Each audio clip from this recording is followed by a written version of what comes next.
The string hockey game from Clapjoy is a two-player game wherein you have to shoot the pucks provided through the gap in between the board onto the opponent's side. The board is made of high-quality wood with top-quality finishing. It has a durable and flexible rubber string with 5 yellow and 5 red plastic pucks. The objective of this game is to be the first player to get all their pucks to the other side, so you have to be quick and precise. The string hockey game from Clapjoy takes a simple concept and turns it into an endless competitive fun.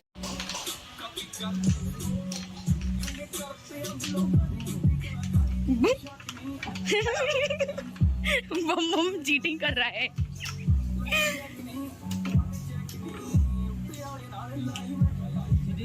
Cheating किया क्या cheating किया बम चल 3 2 1 start.